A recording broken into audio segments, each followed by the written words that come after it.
എൻസിപിയുടെ clock ചിഹ്നം അജിത് പവാർ വിഭാഗത്തിന് ഉപയോഗിക്കാമെന്ന് സുപ്രീം കോടതി. ശരത് പവാർ വിഭാഗത്തിന് കൊമ്പ് വിളിക്കുന്ന മനുഷ്യന്റെ ചിഹ്നം നൽകണമെന്നും സുപ്രീം കോടതി തെരഞ്ഞെടുപ്പ് കമ്മീഷനോട് നിർദ്ദേശിച്ചു.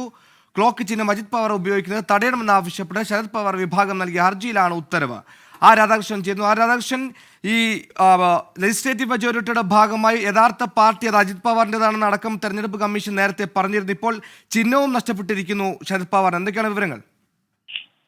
ഇതുമായി ബന്ധപ്പെട്ട് നൽകിയ ശരത് പവാർ വിഭാഗം നൽകിയ ഹർജിയിലാണ് സുപ്രീം കോടതിയുടെ ഭാഗത്ത് നിന്ന് ഒരു ഇടക്കാല ഉത്തരവ് ഉണ്ടായിരിക്കുന്നത്. ആ ഇടക്കാല ഉത്തരവ് തെരഞ്ഞെടുപ്പ് കമ്മീഷന്റെ നിലപാടിനെ അംഗീകരിച്ചുകൊണ്ട് ഉള്ളതാണ്. അത് പ്രകാരം ശരത് പവാറിന് NCP രൂപീകരണത്തിന് അടക്കം നേതൃത്വം വഹിച്ച ശരത് പവാറിന് അദ്ദേഹത്തിന്റെ വിഭാഗത്തിന് ക്ലോക്ക് ചിഹ്നം, അവരുടെ പരമ്പരാഗതമായിട്ടുള്ള തെരഞ്ഞെടുപ്പ് ചിഹ്നമായിട്ടുള്ള ക്ലോക്ക് ചിഹ്നം നഷ്ടമാവുകയാണ്.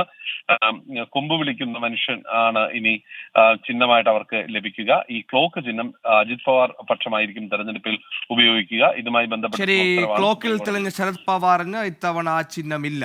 ആർക്കെയാണ് വാർത്ത വിശദാംശങ്ങൾ നൽകിയത്? ലോകത്തെവിടെയായാലും ഏത് സമയത്തും 24 വാർത്തകളും ഓഗ്മെന്റഡ് റിയാലിറ്റി പാക്കേജുകളും എക്സ്പ്ലെയിനറുകളും വിശദമായി കാണാൻ ഞങ്ങളുടെ യൂട്യൂബ് ചാനൽ നിങ്ങൾക്ക് സബ്സ്ക്രൈബ് ചെയ്യാം.